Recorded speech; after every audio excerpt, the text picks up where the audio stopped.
1985. En Budas Artes, Brasil. Las palas golpean con fuerza la tierra roja. Un equipo forense desentierra los restos de una fosa común. El nombre en la lápida dice Wolfgang Gerhardt. Pero los investigadores saben que la piedra miente. Esos huesos pertenecen a Josef Mengele, el ángel da morte de Auschwitz. ¿Cómo escapó durante 40 años? El mundo entero lo buscaba. El Mossad, la CIA y los cazadores de nazis le pisaban los talones. Pero el médico que convirtió la ciencia en tortura siempre iba un paso por delante. La pregunta era simple. ¿Quién ayudó al criminal más buscado del planeta a esconderse en la selva brasileña? En el registro visual de la exhumación se observa. El cráneo sale a la superficie entre raíces y barro. No hay rastro del uniforme de las SS, solo una mortaja desgastada. A primera vista, el cuerpo de un anciano alemán, pero en realidad, el arquitecto de las selecciones en la rampa de Birkenau. Los sobrevivientes recordaban un sonido específico, el silbido casual de Mengele. Mientras silbaba melodías clásicas, movía el dedo hacia la izquierda o hacia la derecha. Ese gesto enviaba a miles directamente a las cámaras de gas. Sus ojos no parpadeaban. Solo buscaba una cosa entre la multitud, gemelos. Su obsesión no tenía límites. Mengele realizaba experimentos macabros sin anestesia, inyectaba tinta en los ojos de los niños para cambiar su color, cosía a hermanos por la espalda para intentar crear siameses artificiales. En el laboratorio se escuchaban gritos. Fuera, él mantenía sus guantes blancos impecables. El registro histórico es claro. Mengele llegó a Sudamérica en 1949. Usó la ruta de los monasterios. Primero Argentina, luego Paraguay, finalmente Brasil. Vivió en granjas aisladas y casas de seguridad. Trabajó en fábricas y vendió maquinaria agrícola. Nadie sospechaba del hombre tranquilo que leía libros de filosofía en el jardín. Pero el cerco se cerró en junio de 1985. La policía alemana interceptó cartas enviadas desde Brasil. El rastro llevó hasta la familia Stammer y los Bossert. Ellos eran el escudo humano del médico. En el encuadre de las fotografías policiales, una dentadura postiza y un peine de plástico. Eran las pertenencias del hombre que se ahogó mientras nadaba en una playa de Bertioga. No hubo juicio, no hubo ejecución, solo una tumba bajo un nombre falso en un cementerio humilde. Los antropólogos forenses midieron cada hueso, compararon las cicatrices de guerra con los registros médicos de las SS. La mandíbula coincidía, la estatura era exacta. El análisis de ADN años después confirmó la verdad definitiva. El ángel da morte había muerto en libertad. Así terminó la búsqueda más larga del siglo XX. 30 de mayo de 1943. Puertos de Auschwitz-Birkenau, Polonia ocupada. Un tren silba a lo lejos. El sonido metálico rebota contra el hormigón y la niebla. Las puertas de los vagones se abren con un golpe seco. Cientos de judíos húngaros bajan a los empujones. Están agotados y desorientados. Muchos no saben dónde están. Se forman filas en la rampa de selección. Entre los oficiales de la SS aparece un hombre. Viste un uniforme perfectamente planchado. Botas brillantes. Guantes blancos. Su postura es casi ceremonial. Es el doctor Josef Mengele. Acaba de llegar para ocupar su puesto como médico en el campo de exterminio. Los registros del Museo Estatal de Auschwitz confirman la fecha, 30 de mayo de 1943. ¿Quién era realmente este hombre? Parecía un oficial más, pero en realidad era la élite académica al servicio del asesinato masivo. Mengele no era un médico común. Tenía un doctorado en antropología física y medicina por la Universidad de Múnich. Representaba la ciencia nazista aplicada a la ideología racial. Al principio, los prisioneros solo veían frialdad profesional, pero esa calma escondía algo más oscuro. En el video se nota el gesto. Mengele se mueve como un actor en un escenario. Los testimonios de Nuremberg lo describen así. Movía el brazo con elegancia teatral, apuntaba con el pulgar. A la izquierda, la muerte inmediata en la cámara de gas. A la derecha, el trabajo esclavo. Pero esto era solo el principio. Debajo de las selecciones operaba una obsesión perturbadora. Mengele buscaba gemelos. Los registros médicos capturados revelaron su fijación por la genética. Eva Moses-Kor llegó al campo con 10 años. Estaba junto a su hermana Miriam. Su testimonio es directo. Mengele las examinó como si fueran cobayas. Les dijo que ahora él era su padre. Para él, los niños no eran humanos, eran instrumentos de laboratorio. Los documentos del campo muestran cifras aterradoras. Mengele utilizó a 1.500 pares de gemelos en sus experimentos. Menos de 200 lograron sobrevivir, pero las cifras no cuentan todo el horror. Se escucha el sonido de instrumental médico sobre metal. Mengele inyectaba químicos en los ojos para cambiarles el color. Realizaba amputaciones sin motivo médico. Hacía transfusiones entre gemelos con tipos de sangre distintos. Infectaba a niños con enfermedades mortales a propósito. Todo se hacía sin anestesia. No buscaba curar.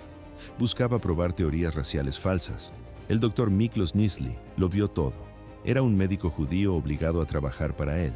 En 1946, Nisli publicó sus memorias. El relato es seco. Mengele disecaba gemelos vivos. Abría cuerpos para comparar órganos internos uno al lado del otro. Luego guardaba los restos en formol. Los catalogaba con precisión académica. No había gritos en su laboratorio, solo el silencio de la disección. En la grabación se percibe el detalle. Mengele mantenía una calma absoluta. Nunca perdía los nervios durante las cirugías más brutales. La situación empeoró con cada nuevo transporte de prisioneros. ¿Por qué un médico usaría su ciencia para torturar? La ideología nazista había convertido la medicina en una herramienta de matadero. Mengele creía que estaba haciendo un servicio a la raza, pero el final de la guerra se acercaba. El Tercer Reich comenzó a desmoronarse bajo el avance aliado. Pero Mengele ya tenía un plan. No se quedó a esperar el juicio. Recogió sus notas, quemó parte de los archivos y desapareció entre las sombras del caos. No había vuelta atrás. La ruta de escape ya estaba trazada. De la Europa en ruinas hacia los puertos de América del Sur, así comenzó su huida. Enero de 1945. El complejo de Auschwitz-Birkenau vibraba bajo el suelo. El sonido de la artillería soviética era constante, cada vez más cerca, cada vez más fuerte. Josef Mengele entendió que el colapso nazi era inevitable. ¿Qué hizo el médico de la muerte? Primero, borrar el rastro. Los informes médicos terminaron en la hoguera. Los documentos personales fueron triturados. Las pruebas de sus experimentos desaparecieron entre las llamas. El 17 de enero de 1945 marcó el final. Solo faltaban 2 días para la llegada de los soviéticos. Mengele cargó sus maletas y huyó hacia el oeste. A primera vista, un fugitivo acorralado, pero en realidad, un hombre con un plan. Los registros militares aliados son claros. Mengele se quitó el uniforme de oficial. Se vistió como un soldado común de la Wehrmacht. Los americanos lo capturaron poco después. Pasó semanas en un campo de prisioneros de guerra. Sin embargo, un error técnico lo salvó de la horca. Las fuerzas estadounidenses aún no tenían la lista completa de criminales de guerra. Además, Mengele carecía de la marca obligatoria. No tenía la tatuaje del grupo sanguíneo en la axila, típica de los miembros de las SS. En las fotos de archivo se observa. El médico camina entre los guardias sin levantar sospechas. Lo dejaron libre en el verano de 1945. Durante 4 años trabajó como agricultor en Baviera. El Archivo Federal Alemán revela un dato perturbador. Mengele vivió bajo su nombre real durante todo ese tiempo. Fue una mezcla de arrogancia y caos administrativo aliado. Nadie lo buscaba en las granjas locales. Pero en 1949, el escenario cambió. Los juicios de Nuremberg sacaron a la luz sus atrocidades. El mundo conoció los detalles de sus experimentos médicos. Mengele comprendió que Europa era una trampa mortal. ¿Cómo escapar de un continente vigilado? La respuesta fue Odessa. Esta organización clandestina de antiguos miembros de las SS diseñó las líneas de ratas. Eran rutas de escape seguras hacia América del Sur. Documentos desclasificados de la inteligencia británica confirman los detalles. El médico obtuvo un pasaporte de la Cruz Vermelha Internacional. El nombre falso era Helmut Gregor. En 1949, subió a un barco en Génova, Italia. El destino final era Argentina. Buenos Aires le abrió las puertas de par en par. El régimen de Juan Perón simpatizaba con la causa nazi. El país se convirtió en un santuario para miles de fugitivos alemanes. Los registros argentinos indican que Mengele no se escondió. Vivió abiertamente en la capital durante una década. A partir de 1956, volvió a usar su nombre verdadero. Trabajaba para empresas farmacéuticas alemanas. En los informes de extradición se detalla su rutina. Frecuentaba cafés alemanes y mantenía reuniones con otros exiliados. Escribía cartas a su familia en Alemania sin usar códigos. Su audacia no tenía límites. El hombre más buscado del planeta llevaba una vida pública. Pero en mayo de 1960, el suelo volvió a temblar. Agentes del Mossad secuestraron a Adolf Eichmann en plena calle de Buenos Aires. Fue una operación quirúrgica del servicio secreto israelí. La noticia cayó como una bomba entre los refugiados nazis. El mensaje era directo. Nadie estaba a salvo en Argentina. Se escucha el sonido de una radio sintonizando las noticias del secuestro. Los planes de huida comenzaron de inmediato. Mengele entró en pánico tras la caída de Eichmann. Argentina ya no era un refugio seguro. Los cazadores de nazis estaban cerca. El médico de Auschwitz tuvo que moverse de nuevo hacia las sombras. Cruzó la frontera hacia el norte. Su destino final fue el corazón de Brasil. Allí comenzó un silencio que duraría décadas. Así terminó su etapa de impunidad a plena luz del día. Año 1961. Frontera entre Argentina y Paraguay. Joseph Mengele cruzó el río Paraná en un bote pequeño. Solo llevaba una maleta de mano. Los registros de inmigración paraguayos confirman su entrada. Usó el nombre de José Mengele. Un cambio mínimo. Las autoridades locales no hicieron preguntas. ¿Por qué eligió Paraguay? En ese momento parecía un refugio seguro. Mengele intentó establecerse como granjero, compró tierras y buscó una vida estable. Pero el miedo era constante. En las fotos de la época se ve a un hombre alerta. Vigilaba los caminos, no confiaba en nadie. La paranoia lo consumía cada día más. Los documentos judiciales brasileños marcan el siguiente movimiento. En el mismo año 1961, Mengele cruzó la frontera hacia Brasil. Buscaba el refugio final.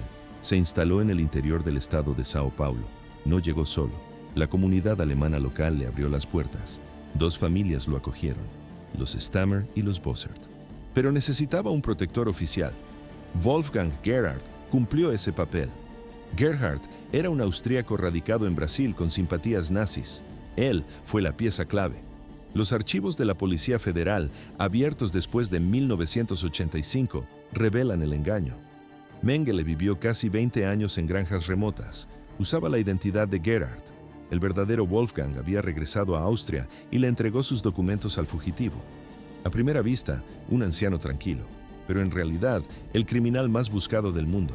Vivía con una simplicidad extrema, casi como un ermitaño. Wolfram Bossert declaró esto a la policía años después.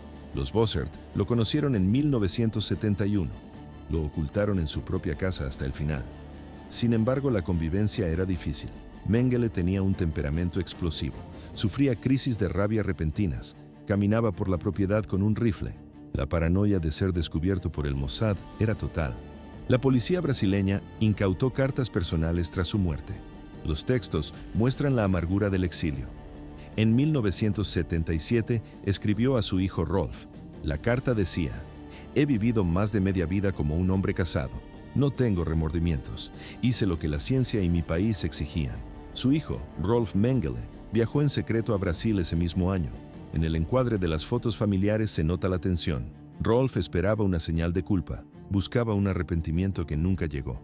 El criminal estaba convencido de su labor científica. La disonancia cognitiva era absoluta. No veía víctimas, solo experimentos. Pero esto era solo el principio de su aislamiento. Mientras tanto, los cazadores de nazis perdían el rastro. Simon Wiesenthal acumulaba carpetas llenas de pistas falsas. Los informes lo situaban en Paraguay, Chile o Bolivia. Se organizaban operativos en la selva que terminaban en nada. Nadie miraba hacia el lugar correcto.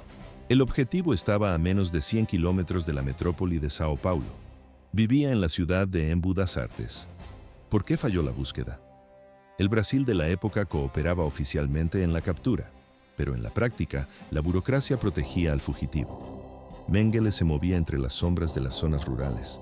Los vecinos lo conocían como un extranjero reservado. Nadie sospechaba que el hombre que paseaba por el jardín era el médico de Auschwitz. Así transcurrieron sus últimas 2 décadas, sin juicios, sin esposas, solo el silencio del campo brasileño. 30 años de búsqueda inútil. Los investigadores de crímenes de guerra nunca lograron localizarlo. ¿Quién conocía su paradero? ¿Cómo fue el final tras décadas en la sombra? 7 de febrero de 1979. Playa de Bertioga, litoral de São Paulo. Un día de sol intenso y calor de verano. Joseph Mengele tiene 67 años.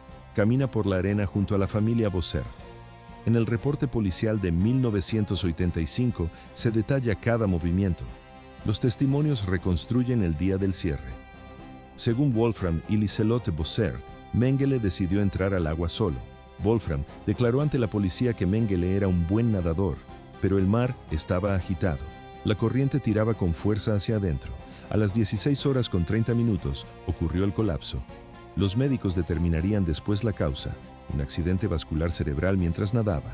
El oficial nazi perdió el control de sus músculos en medio del oleaje.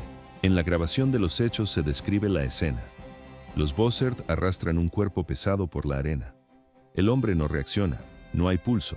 El aire no entra en sus pulmones, pero aquí el relato se vuelve turbio. Los Bossert no pidieron ayuda de inmediato. El miedo a revelar la verdadera identidad de Mengele los paralizó. Esperaron minutos críticos antes de llamar a emergencias. El secreto era más importante que la vida del fugitivo. A primera vista, un simple accidente de un turista, pero en realidad era el fin del médico de Auschwitz. El acta de defunción original del Instituto Médico Legal de São Paulo es clara. Registra el nombre de Wolfgang Gerhard, ciudadano austríaco de 67 años. Causa oficial: ahogamiento. Usaba la identidad de un amigo para evadir a la justicia. Nadie sospechó de aquel anciano que se hundió en el Atlántico. El cuerpo fue trasladado en silencio. Lo enterraron en el cementerio de Embu das Artes bajo una lápida falsa. Así terminó la huida del hombre más buscado del mundo. 10 de febrero de 1979. Un cuerpo cae en una tumba sencilla. Joseph Mengele está muerto. Pero durante 6 años, el mundo busca a un fantasma. El secreto se mantiene bajo tierra. ¿Por qué los Bossert guardaron silencio tanto tiempo? Tenían miedo. En sus declaraciones posteriores los motivos fueron claros. Temían represalias y complicaciones legales. No queríamos que nos acusaran de proteger a un criminal, dijo Liselott. Pero en 1985 la situación cambió. La presión internacional sobre Brasil creció de forma exponencial. Estados Unidos utilizó al Departamento de Justicia. Israel envió al Mossad. Querían resultados sobre los nazis refugiados en América del Sur. La Policía Federal brasileña actuó. El delegado Romeo Tuma lideró la operación. Los agentes invadieron las propiedades de los Stammer y los Bossert. Registraron cada rincón. El cerco se cerró. 31 de mayo de 1985. Los Bossert confesaron la verdad. Wolfgang Gerhard no existía. Aquel hombre era Joseph Mengele. Llevaba 6 años enterrado en Embu das Artes, pero esto era solo el principio. ¿Cómo probar que esos huesos eran del médico más buscado del mundo? Podía ser una farsa. Un plan elaborado para detener la cacería para siempre. La duda paralizó a los investigadores. No había vuelta atrás. Había que abrir la tierra. 6 de junio de 1985. Cementerio de Embu das Artes. En las imágenes se observa focos potentes y cámaras de televisión de todo el planeta. Una multitud rodea el perímetro. Un equipo forense internacional inicia la exhumación. El médico legista jefe del IML de Sao Paulo dirige el trabajo. A su lado están expertos de Estados Unidos, Alemania Occidental e Israel. Se escucha el sonido de las palas contra la tierra dura. El silencio de los especialistas es absoluto. Los registros fotográficos documentan el proceso paso a paso. Retiran la tierra. El ataúd de madera está deteriorado por el tiempo. Lo abren con cuidado extremo. En el encuadre se ve un esqueleto completo sobre el fondo de madera podrida. La preservación de los huesos es buena. El clima tropical húmedo no destruyó los restos, escribió el legista en su informe. El equipo trabaja con un método frío. Catalogan cada pieza. Miden cada detalle anatómico. Las primeras piezas del rompecabezas empiezan a encajar. El proceso de identificación científica acababa de comenzar.